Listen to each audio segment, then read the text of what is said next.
अस्मत्कुरुसमारम्भां यतिशेखरमध्यमां लक्ष्मीवल्लभपर्यन्तां वन्दे गुरुपरम्पराम् ஆழ்வார்கள் வாழி அருளிச் செயல் வாழி தாழ்வாதுமில் குறவர்தாம் வாழி ஏழ்வாறுமுய்ய அவர்களுரைத்தவைகள்தாம் வாழி செய்யமறை தன்னுடனே சேர்ந்து அகலகில்லே நிறையமென் அலர்மேல் மங்கை உரை மார்பா நிகரில் புகழாய் உலகம் உன்னுடையாய் என்னையாழ்வானே நிகரில் அமரர் முனிக்கணங்கள் விரும்பும் திருவேங்கடத்தானே புகழொன்னில்லாவடியேன் உன்னடிக்கீழமர்ந்து புகுந்தேனே அகில புவன ஜன்மஸ்தேம பங்காதிலீலே வினத விவிதபூத உராதரக்ஷைகதீக்ஷே ஸ்ருதிசிரசி விதீப்தே பிரம்மணி ஸ்ரீனிவாசே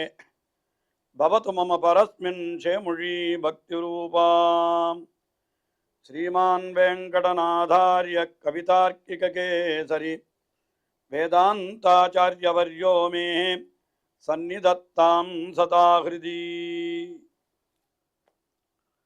ஸ்ரீரங்கநாதனுடைய பாதுகைகளை குறித்து 1000 ஸ்லோகங்களை கொண்ட ஸ்ரீ பாதுகா சகஸ்ரம் என்கிற அற்புதமான ஸ்தோத்திரத்தை வேதாந்த தேசிகன் அருளி செய்து ஒவ்வொரு ஸ்லோகத்திலேயும் அந்த பாதுகையினுடைய பெருமையை ஒவ்வொரு விதமாக எடுத்துரைக்கிறார். அதிலே இப்பொழுது 462வது ஸ்லோகத்தை நாம் முதலிலே பார்க்கிறோம். இந்த ஸ்லோகத்தில் ஒரு முக்கியமான விஷயத்தை தெரிவிக்கிறார். அதாவது என்ன தெரிவிக்கிறார் என்னால், உலகத்திலே பல பல மதங்கள் இருக்கின்றன. அந்தந்த மதங்களுக்கு பல பல விதமான கொள்கைகளும் இருக்கின்றன. வணங்கும் துறைகள் பல பல ஆக்கி, மதுவிகற்பால் பிணங்கும் சமயம் பல பல ஆக்கி, அவைவதோடு அணங்கும் பல பல ஆக்கி என்று சொல்லுகிறார் போலே ஒவ்வொரு மதத்திற்கும் ஒரு கொள்கை, ஒரு தெய்வம் என்று இப்படி உலகத்தில் நிறைய விஷயங்கள் ஏற்பட்டு விட்டிருக்கின்றன. இதனாலெல்லாம் சாதாரண அறிவுள்ள மக்கள் என்ன ஆகிறார்கள், எது சரியான வழி, எந்த வழியிலே போக வேண்டும், எந்த தெய்வத்தை பற்ற வேண்டும், என்ன செய்ய வேண்டும் என்று தெரியாமல் அவர்களெல்லாம் குழம்புகிறார்கள். அப்படிப்பட்டவர்களுடைய குழப்பத்தை தவிர்ப்பதற்காகத்தான் நீ என்ன பண்ணுகிறாய் என்னால், மோட்சத்தை அடைவதற்கு உயர்ந்த வழி எது என்னால், இதோ என் மீது இருக்கிற திருவடிகள் தான் என்று நீ பாதுகையாகிற நீ உன்னுடைய ஓசையாலே அவர்களுக்கு தெளிவாக காட்டி கொடுக்கிறாய் என்று அந்த அர்த்தத்தை இந்த ஸ்லோகத்திலே அருளி செய்கிறார்.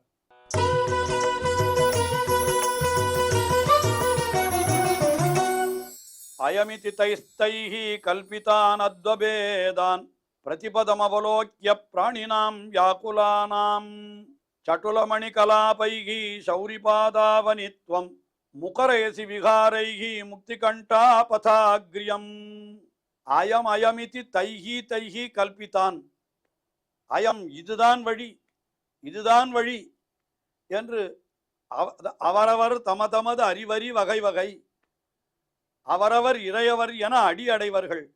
நம்மாழ்வார் அருளி செய்தார்களோ, அவரவர் தாம் தாம் அறிந்தவார் ஏற்றி இவர் எம்பெருமான் என்று பொய்கை ஆழ்வார் அருளி செய்தார். இது ஆழ்வார்கள் இந்த விஷயத்தை காட்டியிருக்கிறார்கள். அதைத்தான் இங்கே அயமயமிதி, இதுதான் சரியான வழி என்று தைஹி அவரவர்கள் கல்பித்தான் அத்வபேதான் வழி, அத்வம் என்ன வழி, பல வழிகளை காட்டுகிறார்கள், வேறு வேறு வழியை கற்பிக்கிறார்கள். இப்படித்தான் கர்மயோகத்தாலே தான் எம்பெருமானை அடைய வேணும், இல்லை பகவானை அடையணுமா அதுக்கு ஞான மார்க்கம்தான் சரியான வழி, இல்லை பக்தி மார்க்கம்தான் சரியான வழி, ஒவ்வொருத்தரும் ஒன்னொன்னு சொல்லுகிறார்கள். இந்த பிரதிபதம் அவலோக்கியா, இது ஒவ்வொன்றையும் பார்த்தால் என்ன ஆகிறது, ஜனங்களுக்கு பிராணினாம் வியாக்குலானாம், ஜனங்களுக்கு ஒரு வியாக்குலம், துக்கம் ஏற்படுகிறது. குழப்பம் ஏற்பட்டால் எது சரியான வழின்னு தெரியலையே, நாம் எப்படி செல்வது என்று இவர்களுக்கு ஒரு கலக்கம் ஏற்படுகிறது. அப்பொழுது சௌரி பாதாவனி, அந்த சௌரியான எம்பெருமானுடைய திருவடிகளை ரட்சிக்கின்ற பாதுகையே நீ என்ன பண்ணுகிறாய், துவம் சட்டுல மணிகலாபைகி, உன்னுடைய அழகான அந்த மணிகலாபைகி, அழகான அதாவது நன்றாக அசங்குகின்ற ரத்தனங்களுடைய கூட்டங்களுடைய அந்த சஞ்சாரம் விகாரம், அது சொல்ற சட்டுல மணி கலாபைகி விகாரைகி. அப்பொழுது நீ என்ன பண்ணுகிறாய்னா முக்தகண்டாபத முக்தகண்டாபதாக்யம், நல்ல உயர்ந்த வழி எது என்கிறதை நன்றாக முக்தகண்டமாக வெளிப்படுத்தி, அதாவது முகரயசி நன்றாக வெளியிடுகிறாய் என்கிறார். அதாவது இந்த ரத்தினங்களுடைய ஒலி இருக்கிறதே அது வெளியிட்டு விடுகிறது. எது சொல்லுகிறது, எது சரியான வழி எம்பெருமானை அடைவதற்கு என்னால் நான் எந்த இடத்தை பற்றி இருக்கிறேனோ, அதாவது பாதுகை எந்த இடத்தை பற்றி இருக்கிறது, எம்பெருமானுடைய திருவடிகளை பற்றி இருக்கிறது. அப்ப அதையே நீங்களும் பற்றுங்கள், அதுதான் சரியான வழி என்று காட்டுவது போல அதை சொல்லுவதுதான். காட்டுவது மட்டுமல்ல, என்ன சொல்லுகிறதுன்னா மோட்சத்தை அடைவதற்கு சரியான வழி எது என்று கேட்டால் ஸ்ரீ நாராயணனுடைய திருவடிகளை ஆசிரியிப்பதுதான். எப்படி சொல்லுகிறதுன்னு கேட்டா, தான் நாராயணனுடைய திருவடிகளை ஆசிரியத்திருக்கிறதோ இல்லையோ பாதுகை, அதனால நான் ஆசிரியத்திருக்கிற வழிதான் உங்களுக்கும் சரியான வழி என்று அந்த பாதுகை தன்னுடைய ஓசையாலே தெரிவிக்கிறது என்று இதை இந்த ஸ்லோகத்திலே மிக அற்புதமாக அனுபவித்தார். அடுத்தபடியாக 463வது ஸ்லோகம். இந்த ஸ்லோகத்தில் என்ன தெரிவிக்கிறார் என்னால், சம்சாரத்திலே வேறு வேறு மதங்களை காட்டினால் அந்த நாள கலங்கி இருக்கிறார்கள் என்று சொன்னார். அது மட்டும் இல்லை, மதங்கள் மட்டுமா நம்மை கலக்குகின்றன. இந்த உலகத்தில் இருக்கக்கூடிய விஷயாந்தரங்கள், உலகியல் விஷயங்கள் இருக்கிறது, அவைகளும் நம்மை கலக்குகின்றன. அதிலிருந்து விடுபடுவதற்கும் என்ன வேணும்னு கேட்டா, இந்த பாதுகையினுடைய ஒலிதான் வழி என்ன, அதுதான் வழி காட்டுகிறது என்ற அந்த அர்த்தத்தை இந்த 463வது ஸ்லோகத்திலே தெரிவிக்கிறார்.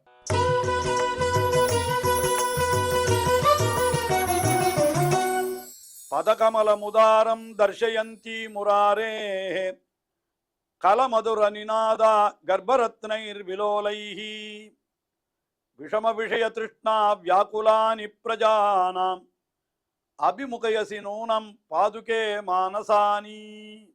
பதகமலம் உதாரம் தர்ஷயந்தி முராரேஹே, முராரேஹே பதக உதாரம் பதகமலம் தர்ஷயந்தி. அந்த எம்பெருமானுடைய மிகவும் வள்ளல் தன்மையுடையதான திருவடி. உதாரம் என்னால் என்ன, நம்ம வள்ளல் தன்மையுடைய திருவடி. பிடலோகாச்சாரியர் அருளி செய்வர் என்ன சொல்வார், அவனும் விடிலும் திருவடிகள் விடாது திண்கழலாயிருக்கும், அவன் விடிலும் திருவடிகள் விடாது திண்கழலாயிருக்கும் என்கிறார். எம்பெருமானே கைவிட்டாலும் கூட திருவடி நம்மை கைவிடாதான். அதனால அது உதாரம். அப்படிப்பட்ட உதாரம் பதகமலம் தர்ஷயந்தி, அதை காட்டுகின்றாய் நீ. அதை காட்டி அந்த பாதுகையினுடைய ஒலி அதை சொல்லுகிறார். எப்படி இருக்கிறது, கலமதுரனிநாதா கர்ப்பரத்னைஹி விலோலைஹி. அந்த பாதுகையினுடைய உள்ளே வைத்திருக்கின்ற ரத்தினங்கள், பரற்கற்களாக வைக்கப்பட்டிருக்கிற கர்ப்ப ரத்னைஹி விலோலைஹி, அதனுடைய ஓசையினாலே அது என்ன பண்ணுகிறதுன்னு கேட்டா, அது மிகவும் இனிமையாயிருக்கிறது. அந்த இனிமையான ஓசையாலே தான் தர்ஷயந்தி காட்டுகிறது. எதை காட்டுகிறது, திருவடியை காட்டுகிறது. யாருக்கு காட்டுகிறது என்னால், விஷம விஷய திருஷ்ணா வியாக்குலானி பிரஜானாம். அதாவது விஷம விஷய திருஷ்ணா, நம்மை பாழுங்கிடத்திலே தள்ளுவதான அந்த விஷம விஷயங்கள், அந்த விஷயங்களிலே திருஷ்ணா ஆசை, அந்த ஆசையினாலே வியாக்குலானி, அதாவது கவலைப்பட்டு கொண்டிருக்கிற, நமக்கு குழம்பி போயிருக்கிற பிரஜானாம் பிரஜைகளுக்கு என்ன பண்ணுகிறதுன்னு கேட்டா, அபிமுகயசி நூனம், உன்னுடைய அந்த பாதுகையினுடைய ஓசையாலே நீ என்ன பண்ணுகிறாய், உன்னை பார்க்கும்படி பண்ணுகிறாய். அது யாரைன்னு கேட்டா, மானசானி, அவர்களுடைய மனங்களை என்று சொல்லுகிறார். இது வேறு வேறு பொருள்களை எல்லாம் கூட இந்த ஸ்லோகத்தில் எடுத்து காட்டி இருக்கிறார்கள். அதாவது என்ன பண்ணுகிறார்னா, இந்த மானை காட்டி ஒரு மானை காட்டித்தான் மற்றொரு மானை பிடிப்பார்கள். அதுபோல எம்பெருமானுடைய திருவடியை காட்டி நம்முடைய மனசையெல்லாம் திருப்புகிறது இந்த பாதுகை என்று அப்படியும் கொள்ளலாம் என்று இதற்கு பலவிதமான அர்த்தங்களை காட்டியிருக்கிறார்கள்.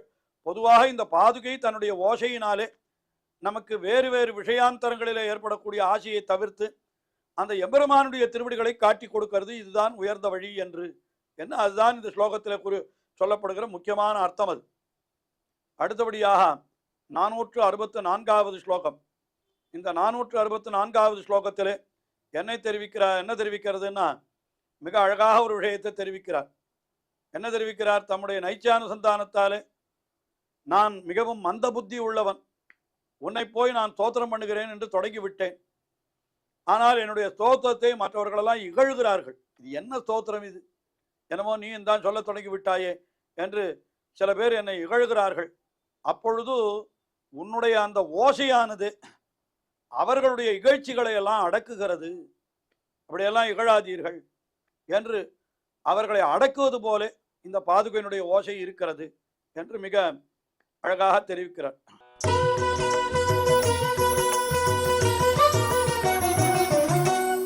மதுருபி பதபக்ஷே மந்தபுத்தௌ மயித்வாம் அனவதி மகிமானம் त्वत्प्रसादात् सुवानि மணிநிகர சமுத்தைஹி மஞ்சுநாதைஹ் கவீனாம் உபரமயசி தாம்ஸ்தான் நூனம் உத்சேகவாதான். மதுருபு பதரக்ஷே, அதாவது மது என்கிற அசுரனுக்கு விரோதியான பதரக்ஷே அந்த எம்பெருமானுடைய திருவடிகளை ரட்சிப்பவளே, நான் மந்தபுத்தியான நான், அறிவிலே குறைந்தவன், எனக்கு என்ன தெரியும்? ஒன்றும் தெரியாது. அப்படிப்பட்ட நான் என்ன பண்ணுகிறேன்? துவாம் அனவதி மகிமானம் ஸ்துவானி, துவாம் உன்னை போய் நான் துதிக்க தொடங்கி விட்டேன். அதுவும் எப்படிப்பட்டவள் பாதுகை என்று கேட்டா, அனவதி மகிமானம், எல்லை இல்லாத மகிமையுடையவள் அந்த பாதுகா தேவி. எல்லை இல்லாத மகிமையுடைய பாதுகையை போய் நான் துதிக்க முடியுமோ? துளி கூட என்னால் முடியவே முடியாது. ஆனாலும் துதிக்க தொடங்கி விட்டேன். எப்படி துதிக்கிறேன் என்னால்? त्वत्प्रसादात्, உன்னுடைய அருளாலே துதிக்கிறேன். என்னுடைய முயற்சியாலே நான் துதிக்க நினைத்தால் துதிக்க முடியுமா? நிச்சயமா முடியாது. ஆனால் உன்னுடைய அருளாலே நான் உன்னை துதிக்கிறேன். ஆனால் இதை கூட பொறுக்க முடியாத சிலர், அவர்களெல்லாம் என்ன பண்ணுகிறார்கள் அப்படின்னா, கவியினாம் தாம்ஸ்தான் உத்சேகவாதான், சில கவிகள் அவர்களெல்லாம் இகழ்ச்சி சொற்களை சொல்லுகிறார்கள். என்ன கவி இது? இதெல்லாம் ஒரு ஸ்லோகமா? இதெல்லாம் ஒரு வார்த்தையா என்று நான் சொல்லுகிற விஷயங்களை அவர்கள் கண்டிப்பவர்கள் போல, என்னுடைய வார்த்தைகளை ஏற்றுக்கொள்ளாதவர்கள், அவர்களெல்லாம் என்ன பண்ணா, உத்சேகவாதான், தங்களுடைய கர்வத்தினாலே, அதாவது உத்சேகவாதம் என்னால் கர்வத்தினால சொல்ற வார்த்தை. இந்த கவிகளுக்கெல்லாம் தங்களுக்குத்தான் எல்லாம் தெரியும், மற்ற யாருக்கும் எதுவும் தெரியாதுன்னு நினைத்திருக்கிறார்கள். அதனால அவர்கள் என்ன பண்ணுகிறார்கள்? சில வாதங்களை சொல்லுகிறார்கள். அப்பொழுது நீ என்ன பண்ணுகிறாய்? உன்னுடைய ஓசையாலே, பாதுகா தேவியே, உன்னுடைய ஓசையாலே தாம்ஸ்தான் அந்த உத்சேகவாதான் மணிநிகர சமுத்தைர் மஞ்சுநாதைஹி, இந்த மாணிக்கங்களாலே எழுந்த உன்னுடைய இனிமையான ஓசைகளாலே நீ என்ன பண்ணுகிறாய்? தாம்ஸ்தான் உத்சேகவாதான் உபரமயசீஹி, அந்தந்த உத்சேகவாதங்கள், அந்த கர்வ வார்த்தைகளை உபரமயசி என்னாலுன்னா அடங்கி போகும்படி செய்கிறாய். இந்த ஒலி, பாதுகையினுடைய ஒலி, என்னுடைய பாதுகா சகஸ்திரத்திற்கு எதிராக வரக்கூடிய வார்த்தைகளினுடைய ஒலிகளை அடக்கி விடுகிறது என்று இப்படியாக இந்த பாதுகா சகஸ்திரத்தில் இருக்கக்கூடிய குறைகளை கூட, அதாவது குறை என்கிறது கிடையாது, ஆனால் நைச்சான சந்தானத்தாலே அப்படி சொல்லுகிறார். எனக்கு என்ன தெரியும்? நான் மந்த புத்தி, மிகவும் அறிவியல் குறைந்தவன். நான் போய் ஸ்தோத்திரம் பண்ண ஆரம்பித்தேன். ஆனாலும் உன்னுடைய அனுகிரகத்தாலே ஸ்தோத்திரம் பண்ணுகிறேன். அதனால அது நன்றாகத்தானே அமைந்திருக்கும். ஆனால் கர்வமுள்ள கவிகள் என்ன பண்ணுகிறார்கள்? என்னுடைய அந்த ஸ்தோத்திரத்தையும் தூஷிக்கிறார்கள். நீ என்ன பண்ணுகிறாய்?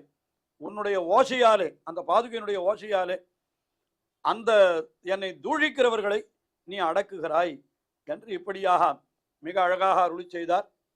இன்னும் தொடர்ந்து அனுபவிப்போம். ஸ்ரீயக்காந்தாய கல்யாண நிதையே நிதையேர்த்தினாம் ஸ்ரீவேங்கட நிவாசாய ஸ்ரீனிவாசாய மங்களம். ஸ்ரீமத் சுந்தர ஜாமாதிர் முனிமான சவாசினே சர்வலோக நிவாசாய ஸ்ரீனிவாசாய மங்களம்.